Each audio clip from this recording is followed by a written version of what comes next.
স্ট্রাইকটা করলো হঠাৎ করে যে দুদক বিসিবিতে, আপনি আপনার এই লম্বা ক্যারিয়ারে নিশ্চয়ই প্রথমবারের মতো এরকম, দুদক যদিও ফর্ম করেছে তো অনেক পরে, তার আগেও কোনো এরকম ধরনের অডিট হয়েছে কিনা সেটাও একটা প্রশ্নের ব্যাপার। তিনটা যে ব্যাপার এসছে আসলে, মুজিব যে শতবর্ষ সেটা উদযাপনের জন্য ওখানে একটা 25 কোটি দেখিয়ে সেখানে একটা 7 কোটির খরচ বিল দেয়া, 19 কোটির একটা ঘাপলা, বিপিএল এর আসর 3 থেকে 10 এখানে একটা টিকিট বিক্রির টাকা, সেই সঙ্গে তৃতীয় বিভাগ ক্রিকেট বাছাই, সব মিলিয়ে এটা কি মানে কোন দিকে যাচ্ছে একটু পরিষ্কার করলে। আসলে আমার খুব বেশি যে অবাক হয়েছি তা না, দুদক গিয়েছে হয়তো বা তাদের রুটিন ওয়ার্কের মধ্য দিয়ে হতে পারে। আমরা টানা যমুনা টিভি স্পোর্টস মানে আমরা যে স্যাটারডে নাইট স্পোর্টস করি এখানে টানা অনেকগুলো কাজ করেছিলাম। একটা বিষয় আমার এই দুদকের অভিযানে গেছেন যে তারা ফার্স্ট ডিভিশন কোয়ালিফাইং যে রাউন্ড সেখানে তারা প্রশ্ন তুলেছেন, প্রশ্ন করতে পারেন। তারা আসলে 5 লাখ টাকা করে আসলে আগের কমিটি নানা কারণে এটা প্রতিবন্ধকতা তৈরি করে রেখেছিল, মানে আপনি যদি খেলতে চান 5 লাখ টাকা এন্ট্রি ফি দিতে হবে, যেটা এখন কমানো হয়েছে। সেটা নিয়ে আপনি কিভাবে প্রশ্ন তুলবেন আমি জানি না। 5 লাখ টাকা তো করেছে, এখন আপনি নৈতিকতা নিয়ে প্রশ্ন তুলতে পারেন কেন এটা করা হলো। সেখানে অন্য টাইপের দুর্নীতি হয়েছে, কাগজে কলমে অর্থনৈতিক দুর্নীতি হয়েছে সেটা আমার মনে হয় না।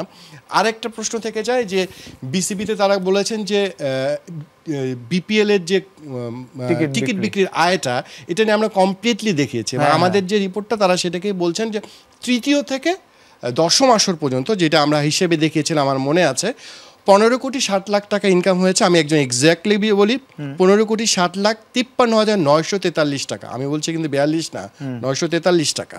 সেখান থেকে প্রিন্টিং বাবদ খরচ হয়েছিল 65,000 টাকা, 65 লাখ টাকা। আর টিকিটের অন্যান্য সিটিং কমিটির যারা কাজ করেন তাদের 1,89 লাখ টাকা তাদেরকে দেওয়া লেগেছে। মোট আয় ছিল 13 কোটি 5,21,986 টাকা তাদের আয় হয়েছিল। আর এবছর যে বিপিএল হলো 11তম আসর, সেখানে বিসিবির আয় হয়েছে 13 কোটি 25 লাখ টাকা। প্রশ্ন তারা এখানে করেছেন যে আগের 8টা আসরের মাত্র 15 কোটি টাকা আপনারা আয় করলেন, এখন করলেন কী জন্য। এবং এই প্রশ্নটা আসলে অনেকভাবে, মুজিব শতবর্ষে যে বিপিএলটা এসেছিল সেখানে আপনি টিকিট বিক্রি থেকে আয় হয়েছে 1,40,00,000 টাকা। ওকে, ঠিক আছে। একটা বিপিএলে কয়টা ম্যাচ হয়? 46টা ম্যাচ হয়েছিল। 46টা ম্যাচ থেকে আপনি আয় করেছেন 1,40,00,000 টাকা, মানে 70। আপনি যদি প্রত্যেকটা টিকিট মিনিমাম, আপনি দামি দামি টিকিট বিক্রি করেছেন সেসব বাদ দিলাম, আপনি যদি 200 টাকা করে একটা টিকিট ধরেন, তার মানে 70,000 টিকিট বিক্রি করেছেন। 46টা ম্যাচে 70,000 মাত্র, মানে প্রত্যেক ম্যাচে 1,500 করে টিকিট বিক্রি করছেন আপনি। এটা কি সম্ভব? মানে অন্য দামি টিকিট, ক্লাব হাউস, এগুলো সব বাদ দিলাম। চিন্তা করেন যে ঘাপলাটা এখানে হয়েছে। আমার মনে হয় কাগজে কলমের হিসাবটা ঠিক আছে, প্রশ্ন করতে হবে এই জায়গায় এটা কি করে সম্ভব যে প্রত্যেক ম্যাচে মাত্র 1,500 করে টিকিট বিক্রি হয়েছে, এটা কি সম্ভব কিনা, প্রশ্নটা এই জায়গায় তুলতে হবে। আমি ঠিক একটা জিনিস মাথায় আসেনি যে 25 কোটি টাকার কোথা থেকে আসে। মুজিব শতবর্ষটা বিসিবি নিজে আয়োজন করেছিল। আমার এখানে আমরা দেখেছিলাম ফাইন্ডিংসে 97 কোটি টাকা আয় করেছিল, আর বিসিবি খরচ করেছিল 83 কোটি টাকা। এবং যে উদ্বোধনী ক্যাটরিনা কাইফ, সালমান খানরা এসেছিলেন, সেখানে খরচ হয়েছিল আমার জানা মতে 15 কোটি 92 লাখ টাকা খরচ হয়েছে, এবং খরচ হিসাবটা দেখিয়েছিল। এখানে প্রশ্ন থাকে যায় যে এত টাকা কিভাবে খরচ হয়। 2011 সালে বিশ্বকাপে যে উদ্বোধনী অনুষ্ঠানটা ওয়ার্ল্ড র্যাঙ্কিংয়ে 2 নাম্বার, সেটাতে আমরা মাত্র 11 কি 12 কোটি টাকা খরচ করেছিলাম। সেখানে আপনি একটা বিপিএল উদ্বোধনী অনুষ্ঠানে এত টাকা কিভাবে খরচ হয়? স্পেসিফিকভাবে আমার বিশ্বাস ছিল দুদক যখন যাবে এই প্রশ্নগুলো স্পেসিফিক হলে আরো বেশি ভালো হতো। কিন্তু 25 কোটি টাকা যখন বলা হলো যে খরচ হয়েছে, তখন 7 কোটি টাকার বিল কেন দেয়া হলো? এটা আমার ঠিক ক্লিয়ার না। আপনি 25 কোটি টাকা বরাদ্দ হয়েছে, যারা ওই সময় দুর্নীতি করেছেন তারা এত বোকা যে 7 কোটি টাকার হিসাব দিয়েছে। আমি জানি না, কাগজটা দেখলে আরো ক্লিয়ার হতাম। তারা তো 25 কোটি টাকার হিসাব দেবে, মানে 2 লাখ টাকার খাওয়ার হিসাব হয়তো বা তারা দেখিয়ে দিয়েছে। প্রশ্ন তুলবেন ওইখানে যে একবেলা আপনি 2 লাখ টাকা খেলেন কিভাবে, কিন্তু তারা মাত্র 25 কোটি টাকা খরচ করে 7 লাখ টাকার হিসাব দেখিয়েছেন। আমার কাছে ব্যাপারটা কোথাও একটা মনে হচ্ছে কোনো একটা ইনফরমেশন। এটা যদি আরো আগায় বিসিবি সহযোগিতা করবে, কিন্তু দুদক যদি আসলেই অভিযোগটা প্রমাণ করতে পারে, সেক্ষেত্রে আইসিসি কিংবা অন্য কোনো সমস্যা এদিকে আসতে যাচ্ছে কিনা, যদিও এটা আগের বোর্ড কর্তা এবং বিসিবি সভাপতি ফারুক আহমেদ যিনি এসেছেন, তিনি আসলে এবারে বিপিএল করে দেখিয়েছেন যে আয় করা যায়। প্রশ্নটা এই জন্য আসছে। কিন্তু আমার খুব অবাক লেগেছে, বিসিবি যারা দায়িত্বে এসছেন এবার, তারা কিন্তু শুরুতেই বলেছেন একটা অডিট কোম্পানি নিযুক্ত দেওয়া হয়েছে সমস্ত অর্থনৈতিক বিষয়গুলো দেখবার জন্য। তাই দুদক আসার আগে তাদের কাজ তো শেষ হয়ে যাওয়ার কথা ছিল, প্রশ্ন তোলার কথা ছিল। মুখে মুখে বললে হবে না এটা দুর্নীতি করেছেন, উনি দুর্নীতিবাজ ছিলেন। আপনাকে স্পেসিফিক হতে হবে যে ওই টাকা এখান থেকে সরানো হয়েছে। স্পেসিফিকভাবে এখন পর্যন্ত কিন্তু কেউ বলতে পারেনি।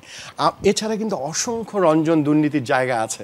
তারা বলছে এআর রহমানের কনসার্টে আমি যতটুকু জানি 2 কোটি 46 লাখ টাকা একজন ব্যক্তির টাকা বিল তুলেছিল।